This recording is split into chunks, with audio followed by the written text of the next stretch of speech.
Good morning, welcome to exam today. આજે છે 28 જૂન અને 28 જૂન 2024ના રિલેટિવ કરંટ અફેર્સની ડિસ્કશન આ વિડીયોમાં આપણે કરવાના છે. તો મિત્રો ટોપિક પર આવીએ. 28 જુલાઈ 2024 ક્વેશ્ચન નંબર 1 છે, હાલમાં કારગિલ વિજય દિવસ ક્યારે મનાવવામાં આવ્યો? તો મિત્રો કારગિલનો યુદ્ધ 1999માં થયો હતો.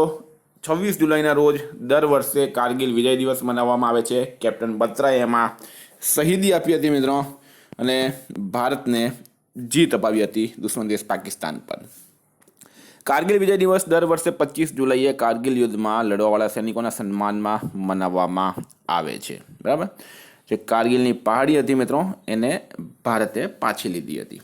ઇમ્પોર્ટન્ટ દેશની વાત થઈ મિત્રો, તો હાલમાં 25 જુલાઈએ વિશ્વ ડૂબવાથી બચાવવાનો આંતરરાષ્ટ્રીય દિવસ, 24 જુલાઈએ રાષ્ટ્રીય ઇન્કમટેક્સ દિવસ, 23 જુલાઈએ રાષ્ટ્રીય પ્રસારણ દિવસ, 22 જુલાઈએ પાઈ સન્નિકટન દિવસ, 20 જુલાઈ આંતરરાષ્ટ્રીય ચેસ દિવસ, 18 જુલાઈએ નેલ્સન મંડેલા આંતરરાષ્ટ્રીય દિવસ અને 17 જુલાઈએ વિશ્વ આંતરરાષ્ટ્રીય ન્યાય દિવસ મનાવાય. તમામ દિવસ ઇમ્પોર્ટન્ટ છે, યાદ રાખો. હાલમાં કયા રાજ્યના મોઈદમને યુનેસ્કોની વિશ્વ ધરોહર લિસ્ટમાં સામેલ કરાયું છે? તો મોઈદમ બરાબર, એ મિત્રો અસમમાં આવેલા છે. અસમમાં આવેલા છે મોઈદમ, એને યુનેસ્કોની વિશ્વ ધરોહર લિસ્ટમાં હાલમાં સામેલ કરવામાં આવ્યા. અસમમાં અહોમ રાજવંશ, કયા રાજવંશ? અહોમ રાજવંશની એક અનૂઠી ટીલા દફન પ્રણાલી છે. એટલે કે આ રીતના મિત્રો ટીલા બનાવવામાં આવે, આપણે આપણી ભાષામાં કહી શકીએ, આપણે નાના નાના ડુંગર બનાવવામાં આવે. બરાબર, અને એમાં શું થાય છે, એમાં જે અહોમ સામ્રાજ્ય હતું, એ અહોમ સામ્રાજ્યના જે રાજા હતા મિત્રો એમને દફન કરવામાં આવેલા હોય. બરાબર, ટીલા સ્વરૂપ એક આપણે કહી શકીએ ટીલા સ્વરૂપ એક દફન પ્રણાલી છે. એને હવે યુનેસ્કોની વિશ્વ ધરોહર લિસ્ટમાં સામેલ કરવામાં આવી છે. મિત્રો ભારતની 43મી સાઇટ બની ગઈ છે. બરાબર, લગભગ 700 વર્ષ જૂના મોઈદમ ઈંટ, પથ્થર અને માટીથી બનેલા ખોખલા તહેખાના હોય છે, જેમાં રાજાઓ અને રાજઘરાના અવશેષ હોય છે. બરાબર, હવે મિત્રો વાત થઈ છે અસમની. અસમનું કેપિટલ છે દિસપુર. અસમના સીએમ છે હાલમાં હેમંતા બિસ્વા શર્મા. અસમના રાજ્યપાલ કોણ છે મિત્રો? જગદીશ ગુલાબચંદ કટારિયા. હાલમાં અસમમાં ન્યાય આપવા માટે પહેલી ગવાહ સંરક્ષણ યોજનાની શરૂઆત કરવામાં આવી. અસમમાં બાળ રાહત શિબિરોમાં બાળકો માટે school in a box kit આપવામાં આવશે. અસમ સરકારે બાળ લગ્નને રોકવા માટે માસિક વજીફા આપવાની જાહેરાત કરી છે. અસમના જોરહાટમાં પીએમ મોદીને લાચિત બોરફુકનની 125 ફીટ ઊંચી પ્રતિમાનું અનાવરણ કરવાનો મોકો મળ્યો. નરેન્દ્ર મોદીએ અસમ અને અરુણાચલ પ્રદેશને જોડવાવાળી સેલા ટનલનું હાલમાં ઉદ્ઘાટન કર્યું છે. ભારતના કેગ ગિરીશચંદ્ર મુર્મુએ કયા શહેરમાં international centre for audit of local ગવર્નન્સની સ્થાપના કરી છે? તો ફ્રેન્ડ ગુજરાતના રાજકોટ ખાતે. કયા? ગુજરાતના રાજકોટ ખાતે. પહેલી વાત તો મિત્રો ભારતના કેગ કોણ છે? CAG, controller and auditor general of India. CAG Girish Chandra Murmu છે, અને ગિરીશચંદ્ર મુર્મુએ ગુજરાતના રાજકોટ ખાતે international centre for audit of local ગવર્નન્સની સ્થાપના કરી છે. તાજેતરમાં જ ભારતના કેગ ગિરીશચંદ્ર મુર્મુ દ્વારા રાજકોટમાં આ સ્થાપના કરાઈ છે. બરાબર, આઈસીએએલએ સ્થાનિક સરકારો સાથે જોડાયેલા નીતિ નિર્માતાઓ, વહીવટકર્તા અને ઓડિટર્સને એક કરવા માટે આ પ્લેટફોર્મની રચના કરી. સ્ટારમાં કરજો મિત્રો. હાલમાં કોણે 4 વર્ષીય સ્નાતક કોર્સ બીટેક ઇન ડિઝાઇન શરૂ કર્યું છે? તો બીટેક એટલે કે bachelor of technology in design. આ કર્યું છે IIT Delhi. IIT Delhi right answer થશે. વિદ્યાર્થી મિત્રો, સ્પેશિયલી ગુજરાત હાઈકોર્ટ પિયુન, પટાવાળા, બેલી, પોલીસ કોન્સ્ટેબલ, પીએસઆઈ એલઆરડી માટે એક્ઝામ ટુડેનું લેટેસ્ટ એક વર્ષનું કરંટ અફેર સાથે Olympic, Ayodhya GK, sports GK, Bharat ગુજરાતના વર્તમાન પદાધિકારી, પુસ્તક લેખક, company CEO, brand ambassador, covid GK, election GK, T20 world cup, FIFA world cup, એટલે ટોટલ ટ્રેન્ડિંગ ટોપિક. બરાબર, સાથે છેલ્લા એક વર્ષની લેટેસ્ટ કરંટ અફેર્સની પીડીએફ, 10,000થી વધારે પ્રશ્નોનો સમાવેશ, ડે વાઇઝ, મંથ વાઇઝ પૂરી કરંટ અફેર્સની માહિતી આપેલી હોય છે. તારીખ સાથે મિત્રો કરંટ અફેર લખેલું હોય છે. ગઈ તમામ એક્ઝામમાં 100% કરંટ અફેર આપણું પૂછાયેલું હોય. તો પીડીએફ માટે માત્ર 250 રૂપિયા, 9510411961 પર Google pay, phone pay, Paytm કંઈ પણ કરો, સ્ક્રીનશોટ મોકલી આપો, 2 મિનિટમાં પીડીએફ મળી જશે. ગઈ તમામ એક્ઝામમાં 100% કરંટ અફેર આપણું પૂછાયું છે. હાલમાં આસિયાનના વિદેશ મંત્રીઓની 57મી બેઠકનું ક્યાં આયોજન કરાયું? Association of south east Asian nation, આસિયાનનું પૂરું નામ છે. એના વિદેશ મંત્રીઓની 57મી બેઠકનું આયોજન વિયન્તિયાને ખાતે હાલમાં કરવામાં આવ્યું છે મિત્રો. વિયન્તિયાને પહેલી વાર સાંભળ્યું હશે તમે. આ લાઓસનું પાટનગર છે, લાઓસનું પાટનગર છે. હાલમાં કોણે પોતાનો પહેલો વ્યાપક જળવાયુ પરિવર્તન કાનૂન પાસ કર્યો છે? તો મિત્રો દક્ષિણ આફ્રિકા, સાઉથ આફ્રિકા. જો આફ્રિકા એક ખંડ છે, બરાબર, અને આફ્રિકા ખંડમાં એક દેશ આવેલો છે જેનું નામ છે દક્ષિણ આફ્રિકા. એણે પોતાનો વ્યાપક જળવાયુ પરિવર્તન કાનૂન પાસ કર્યો. ડર્બન, જોહાનિસબર્ગ જેવા તમે નામ સાંભળ્યા હશે મિત્રો. એ આ બધા દક્ષિણ આફ્રિકામાં આવેલા સુંદર શહેરો છે, બરાબર. ડર્બન છે, સેન્ટ પીટર્સબર્ગ છે, પોર્ટ ઓફ લુઈસ છે, બરાબર, જોહાનિસબર્ગ. એ બધા આફ્રિકામાં આવેલા સુંદર દેશો છે, સુંદર શહેરો છે. હાલમાં IFFI મહોત્સવ નિર્દેશકના રૂપમાં કોની નિમણૂક કરાઈ? તો IFFI મહોત્સવ, બરાબર, એનું પૂરું નામ છે મિત્રો international film festival of India. આ મહોત્સવના નિર્દેશકના રૂપમાં હાલમાં શેખર કપૂરની નિમણૂક કરવામાં આવી છે. કોની નિમણૂક કરવામાં આવી છે? શેખર કપૂરની નિમણૂક કરવામાં આવી છે. સ્ટાર માર્ક કરજો મિત્રો, શેખર કપૂરની નિમણૂક કરાઈ છે આમાં. હવે વાત થઈ ગઈ છે નિમણૂકની, બરાબર. તો નિમણૂકની વાત થઈ તો મિત્રો હાલમાં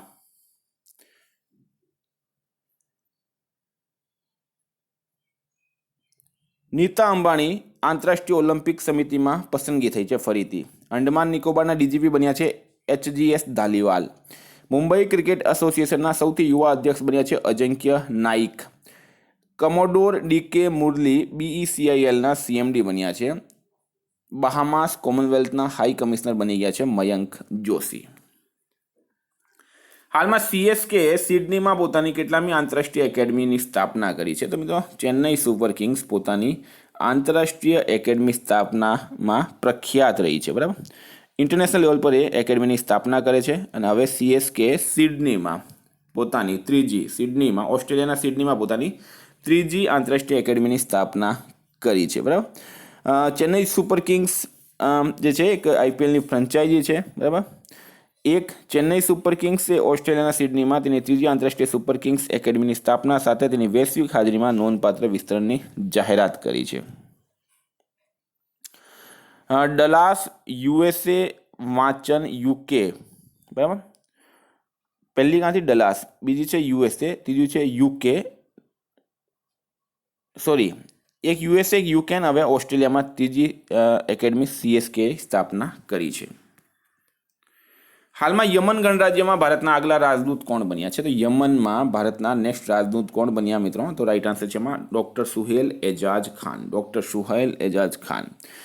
વાત થઈ છે નિમણૂક અને તેમાં પણ હાઈ કમિશનરની વાત થઈ છે મિત્રો, રાજદૂતની વાત થઈ. તો હાલમાં સીતારામ મીણા નાઇજરમાં ભારતના રાજદૂત બન્યા છે. મલેશિયાએ મુઝફ્ફર શાહ મુસ્તફાને ભારતમાં પોતાના ઉચ્ચાયુક્ત બનાવ્યા. બહામાસ કોમનવેલ્થના હાઈ કમિશનર બની ગયા છે મયંક જોશી. અને અમેરિકામાં ભારતના રાજદૂત બન્યા છે મિત્રો વિનય મોહન ક્વાત્રા. સુભાષ પ્રસાદ ગુપ્તા સુરીનામમાં ભારતના નેક્સ્ટ રાજદૂત બન્યા છે. હાલમાં કોણ ફિડે ઇન્ડિયા ઝોનના અધ્યક્ષ બન્યા છે? ફિડે ઇન્ડિયા ઝોનના અધ્યક્ષ કોણ બન્યા? તો મિત્રો ફિડે ઇન્ડિયા એટલે કે રાઈટ આન્સર છે આમાં સંજય કપૂર બન્યા છે. કોણ બન્યા? સંજય કપૂર. હવે ફિડે શું છે મિત્રો? તો જો ફિડેને આપણી ભાષામાં કહીએ તો આપણે ઇન્ટરનેશનલ ચેસ એજન્સી કહીએ, બરાબર. હવે ફ્રેન્ચ ભાષામાં ફિડેનું પૂરું નામ છે federation international days એચીસ. Federation international days એચીસ. કયા દેશે અર્થવ્યવસ્થા વધારવા વિઝા નીતિને સરળ બનાવી છે? તો અર્થવ્યવસ્થા વધારવા માટે વિઝા નીતિને કોણે સરળ બનાવી? તો મિત્રો એ બનાવી છે પાકિસ્તાને, બરાબર. શા માટે બનાવી? તો હાલમાં જે હેનલે પાસપોર્ટ ઇન્ડેક્સ આવ્યો છે મિત્રો એમાં પાકિસ્તાન 100મા નંબર પર છે. અને હેનલે પાસપોર્ટ ઇન્ડેક્સ રેન્ક સુધારવા માટે હવે પાકિસ્તાન પોતાની વિઝા નીતિમાં જે છે મિત્રો ફેરફાર કરશે. હાલમાં આલિયા નીલમ પાકિસ્તાનની પહેલી મહિલા જજના રૂપમાં શપથ લીધી છે. પાકિસ્તાનના નવા સૈન્ય અભ્યાસ અજમએ ઇસ્તકામની શરૂઆત થઈ છે. મોહમ્મદ વસીમ પાકિસ્તાન મહિલા ક્રિકેટ ટીમના મુખ્ય કોચ બન્યા. પાકિસ્તાને એડવાન્સ રોકેટ સિસ્ટમ ફતેહ 2નું સફળ પરીક્ષણ કર્યું છે. પાકિસ્તાન ઓફિશિયલી બ્રિક્સ સદસ્યતા માટે આવેદન કર્યું છે. હાલમાં કોણે વિશ્વના સૌથી મોટા મ્યુઝિકલ ઇન્સ્ટોલેશનનો રેકોર્ડ બનાવ્યો? તો મિત્રો એ અક્ષય સરીન. એણે આખા ક્રૂઝ જે છે મિત્રો એને મ્યુઝિકલ ઇન્સ્ટોલેશનમાં ફેરવી દીધો. આખા ક્રૂઝને મ્યુઝિકલ ઇન્સ્ટોલેશનમાં ફેરવીને એક નવો રેકોર્ડ બનાવી દીધો છે. હાલમાં C.T. કુરિયનનું નિધન થયું છે. તેઓ કોણ હતા? તો મિત્રો એક પ્રખ્યાત અર્થશાસ્ત્રી હતા C.T. કુરિયન. ફેમસ અર્થશાસ્ત્રી સીટી કુરિયન, હાલમાં એમનું નિધન થયું છે, આપણે એમને શ્રદ્ધાંજલિ આપીએ. હાલમાં defence research and development organisation એટલે કે DRDO, defence research and development ઓર્ગેનાઇઝેશને ચરણ 2 બેલેસ્ટિક મિસાઇલ રક્ષા પ્રણાલીનું સફળ પરીક્ષણ ક્યાં કર્યું છે? તો ફ્રેન્ડ રાઈટ આન્સર છે એમાં ઓડિશા ખાતે. ક્યાં થયું છે? ઓડિશા ખાતે. ઓડિશાના ચાંદીપુર જે રેન્જ આવેલી છે ત્યાં કર્યું છે. ઓડિશાના CM કોણ છે મિત્રો? જો ઓડિશામાં એક વુલર દ્વીપ હતું મિત્રો, એનું નામ APJ અબ્દુલ કલામના નામ પર રાખવામાં આવ્યું છે. ઓડિશામાં ચિલ્કા સરોવર આવેલું છે, જે ભારતનું ખારા પાણીનું સૌથી મોટું લેક છે. ઓડિશામાં સુન્નાવણ, કોઠાગઢ, નલવન, વાઇસપલ્લી, ગહિરમઠ વાઇલ્ડ લાઇફ સેન્ચ્યુરી આવેલી છે. ઓડિશાના CM છે હાલમાં મોહન માંજી.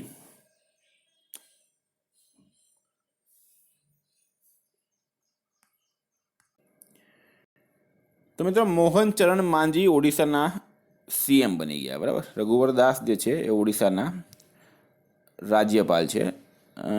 હાલમાં ભુવનેશ્વરમાં બારામુંડા ISBTનું નામ ભીમરાવ આંબેડકરના નામ પર રખાયું. ઓડિશામાં ગુપ્તેશ્વર વનને જૈવ વિવિધતા વિરાસત સ્થળ જાહેર કરાયો. ઓડિશા સરકારે સ્વયં યોજના લોન્ચ કરી. સુરમા પાડી ઓડિશાની વિધાનસભાની બીજી મહિલા અધ્યક્ષ બની છે. હાલમાં કોણે મોડલ કૌશલ ઋણ યોજના લોન્ચ કરી? તો મોડલ કૌશલ ઋણ યોજના કોણે લોન્ચ કરી છે? ફ્રેન્ડ રાઈટ આન્સર છે એમાં જયંત ચૌધરીએ. કોણે કરી છે? જયંત ચૌધરીએ કરી છે. સ્ટાર માર્ક કરજો મિત્રો, જયંત ચૌધરી રાઈટ આન્સર છે. મિત્રો કૌશલ વિકાસ અને ઉદ્યમિતા રાજ્યમંત્રી જયંત ચૌધરીએ હાલમાં ન્યૂ દિલ્હીમાં મોડલ કૌશલ ઋણ યોજના શરૂ કરી. આ યોજનાનો ઉદ્દેશ્ય દેશના ભવિષ્ય માટે તૈયાર કાર્યબળને સશક્ત બનાવવાનો રહેશે. હાલમાં કયા દેશના પૂર્વ ઉપરાષ્ટ્રપતિ હમઝા હજનું નિધન થયું છે? કયા દેશના પૂર્વ ઉપરાષ્ટ્રપતિ હમઝા હજનું નિધન થયું છે? તો ફ્રેન્ડ રાઈટ આન્સર છે આમાં ઇન્ડોનેશિયા. ઇન્ડોનેશિયાના પૂર્વ ઉપરાષ્ટ્રપતિ હતા. હાલમાં સરકારે 31 માર્ચ 2027 સુધી દેશભરમાં કેટલા વડાપ્રધાન જન ઔષધિ કેન્દ્ર ખોલવાની જાહેરાત કરી? તો મિત્રો એ 25,000. બરાબર, 25,000 રાઈટ આન્સર છે. કેટલા? 25,000 જે છે આમાં રાઈટ આન્સર થશે. તો વિદ્યાર્થી મિત્રો વાત થઈ છે કરંટ અફેર્સની. હવે રિવિઝનની વાત કરીએ આપણે. 27 જુલાઈ વિશ્વને ડૂબવાથી બચાવ દિવસ ક્યારે મનાવવામાં આવ્યો? તો 25 જુલાઈએ. P ચંદ્રશેખરનું નિધન થયું છે. તેઓ સમાચાર સંપાદક હતા. કયા સ્થળે ગુજરાત સેમિકનેક્ટ પરિષદનું આયોજન કરવામાં આવ્યું? તો મિત્રો એ કરવામાં આવ્યું છે ગાંધીનગર ખાતે. ભારતના રાષ્ટ્રપતિ ભવનમાં સ્થિત દરબાર હોલનું નામ બદલીને ગણતંત્ર મંડપ કરવામાં આવ્યું છે. વિશ્વ નેતાઓનો શિખર સંમેલન 2024 ક્યાં આયોજિત કરાયું? તો લંડન ખાતે કરાયું છે. અંડમાન નિકોબારના DGP બન્યા છે HGS ધાલીવાલ. કયા રાજ્યના ભોજશાળામાં દેવી દેવતાઓની મૂર્તિઓ મળી? તો મધ્યપ્રદેશ રાઈટ આન્સર છે. રિન્યુ એ ક્યાં 400 મેગાવોટની સૌર પરિયોજનાનું ઉદ્ઘાટન કર્યું? તો રાજસ્થાનમાં.